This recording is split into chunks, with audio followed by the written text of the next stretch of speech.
A stretch of the Florida coastline has begun to collapse into the sea.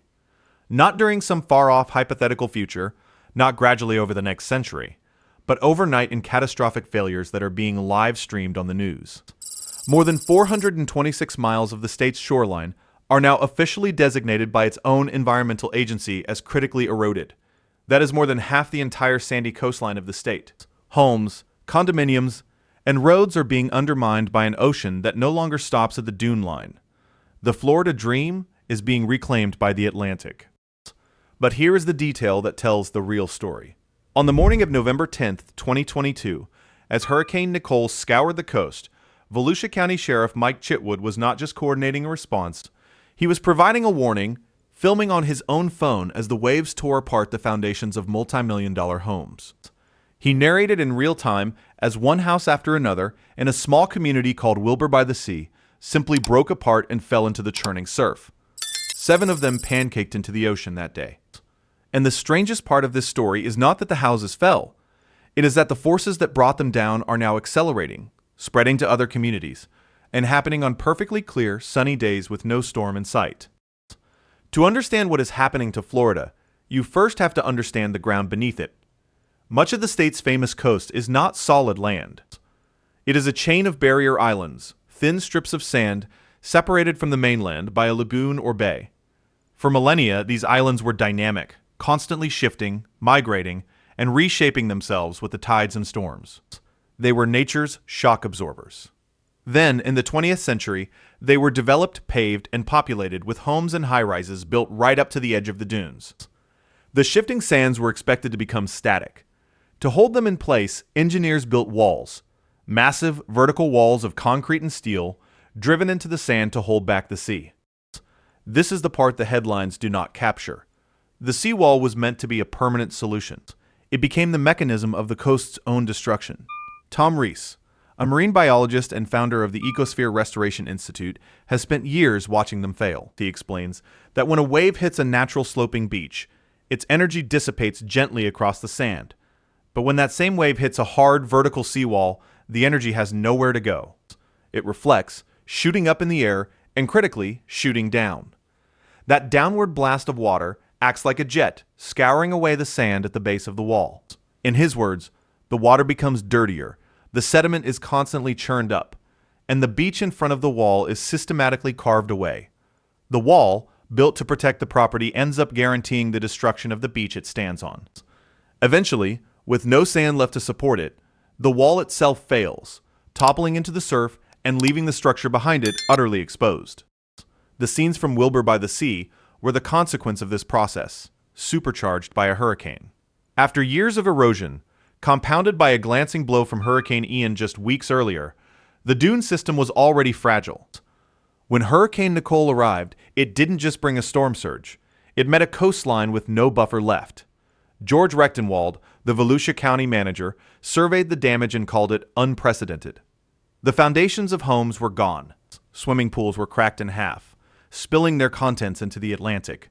Adjacent communities like Daytona Beach Shores and New Smyrna Beach saw their own seawalls and public walkways utterly demolished. For dozens of high-rise condominiums, the ocean was now washing directly underneath their foundations. The temporary fix of the 20th century had met the reality of the 21st. The hard armor had failed. Now, here is the part nobody is putting on the news. The state has known for decades that seawalls were a flawed strategy. The replacement solution was something called beach renourishment. The process is brutally simple and monumentally expensive. Giant dredging vessels go miles offshore, hoover up millions of cubic tons of sand from the ocean floor, barge it back to the coast, and pump it through massive pipes to rebuild the eroded beach. An entire new coastline, manufactured and paid for by the taxpayer. It looks like a perfect fix. For a few years it is, but the fundamental forces of erosion have not been stopped. The waves continue to arrive, the sand begins to wash away again. This brings us to Fort Pierce, a city on South Hutchinson Island in St. Lucie County, over a 4-year period. The U.S. Army Corps of Engineers had invested a reported $38 million into renourishment projects along this stretch of coast. But the projects were plagued by delays. The sand that was there kept washing away, and the new sand wasn't arriving on schedule. The winter of 2025 and 2026 exposed the terrifying gap between the plan and the reality. With no major storm on the horizon, the simple, relentless action of winter waves began to carve away the coast at a shocking rate. In February of 2026, homeowners on the island woke up to find their backyards gone, replaced by sheer 10-foot sand cliffs. One resident lost a 40-foot dock overnight, leaving their home dangling just 8 feet from the tide line. This wasn't a hurricane. This was a sunny day disaster. The city found itself facing an emergency. Fort Pierce City Commissioner Michael Broderick stood before a wall of cameras, his voice strained. He warned that the island was on the verge of a total breach. The ocean was threatening to cut straight across the island, severing State Road A1A, the only north-south artery for residents. More importantly, buried just feet beneath that road lay the main utility corridor for the entire island: water mains, sewer lines, and fiber optic cables. A saltwater breach would be catastrophic, destroying the infrastructure for thousands of residents. In his desperate plea for action, Broderick stated the city needed to buy just 5 weeks of time, enough to hold back the ocean until the long-delayed federal renourishment project was scheduled to begin in March. The city declared a local state of emergency. In a frantic last-ditch effort, crews began dumping truckloads of emergency sand on the beach, 10,000 cubic yards in total. It was the equivalent of trying to plug a fire hose with a handful of dirt. The ocean washed it away almost as fast as they could pour it. Fort Pierce was a case study in the failure of the system. Tens of millions spent, years of planning, and it all came down to a few men in front-end loaders dumping sand into the surf, hoping to hold back the Atlantic for a few more weeks. The crisis is not contained to Florida. It is a preview of a process unfolding along the entire American Southeast. Travel north to the Outer Banks of North Carolina, to the thin, windswept barrier islands of the Cape Hatteras National Seashore. Here, in the villages of Rodanthe and Buxton, the collapse is not a future threat. It is a chronic condition. Between May of 2020 and May of 2024, at least 25 privately owned multi-story vacation homes have collapsed into the ocean. Photos from the area are surreal. Stilt houses, built to stand over the dunes, now stand in the open surf, leaning at impossible angles before they splinter and fall. And just like in Fort Pierce, many of these collapses happen on beautiful days. They are driven by high tides and seasonal swells, not by named storms. The process here is so common that a grim bureaucratic countdown has emerged. In North Carolina, it is illegal to inhabit a home if its septic system is compromised. As the beach erodes, the first part of the house to be exposed is often the underground septic tank. Once the ocean reaches the tank, the county posts a notice. The house is condemned. The power is cut. The water is turned off. For months, these multi-million-dollar ghost houses stand empty, waiting for the inevitable. The final collapse is just the end of a process that begins with a single exposed pipe. It's what locals call the septic countdown.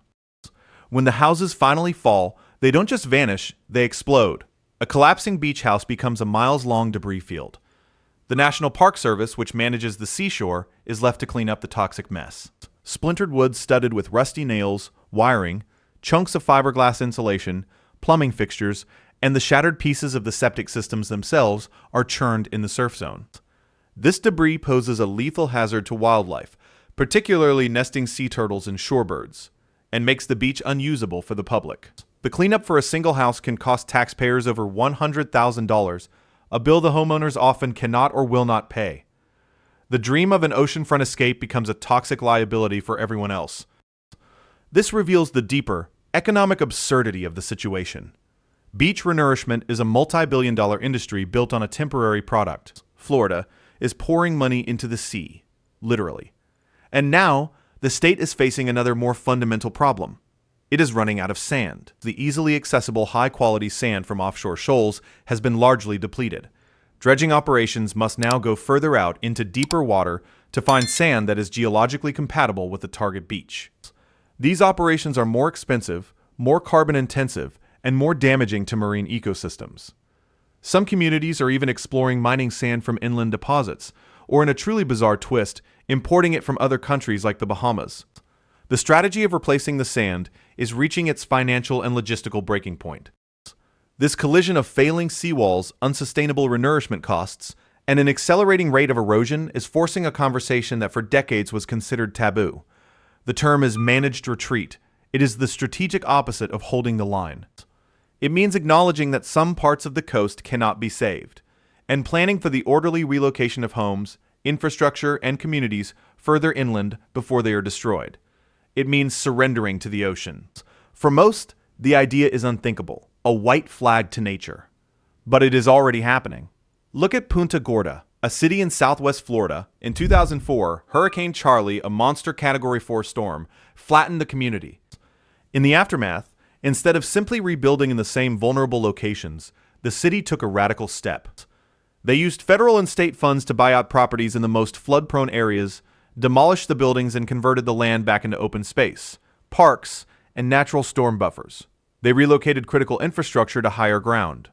Punta Gorda became a quiet, unintentional national model for proactive adaptation. They retreated before the next disaster could force them to. But Punta Gorda is the exception.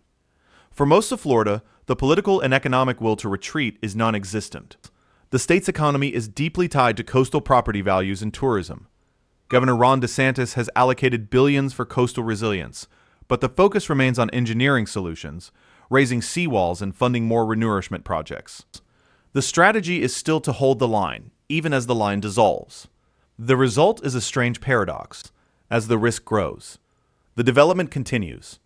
On the same barrier islands where old homes are being condemned, new larger homes and condos are being built, often just a few hundred feet away. The assumption, baked into insurance models and real estate forecasts, is that some new technology or a massive infusion of federal money will arrive to solve the problem.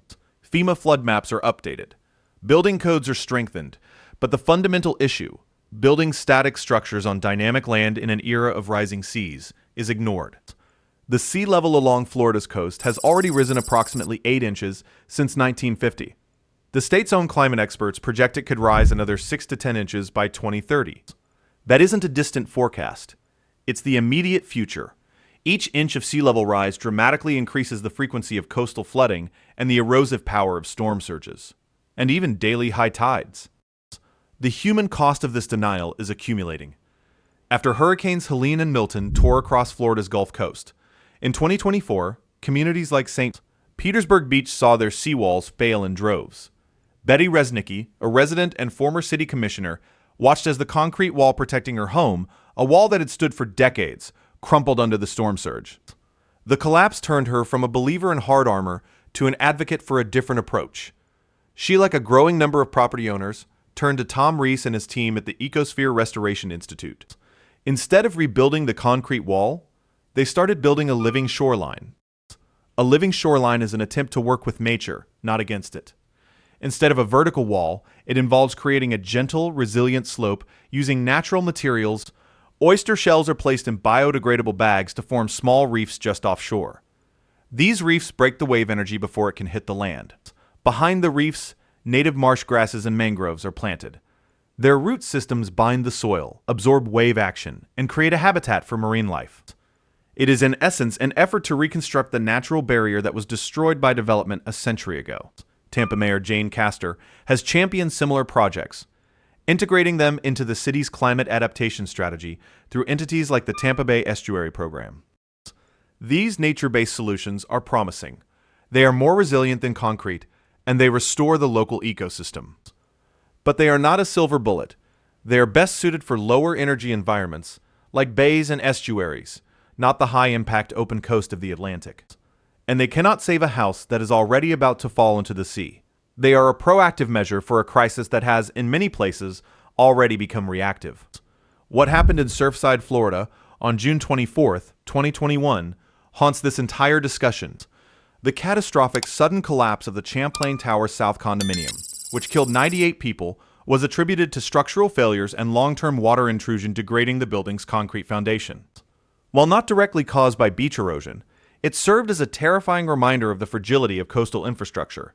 It proved that buildings in Florida can, without warning, simply fall down. Now, as condominiums in Daytona Beach shores watch the ocean lap at their exposed foundations, the memory of Surfside adds a layer of visceral fear to the slow-motion disaster of erosion.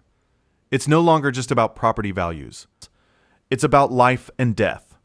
So, Florida is trapped. It is caught between a past of reckless development, a present of failing solutions, and a future of rising seas. The economic engine of the state demands that the coastline be defended at all costs. The laws of physics dictate that this defense is, in the long term, impossible. The money is running out, the sand is running out, and the time is running out.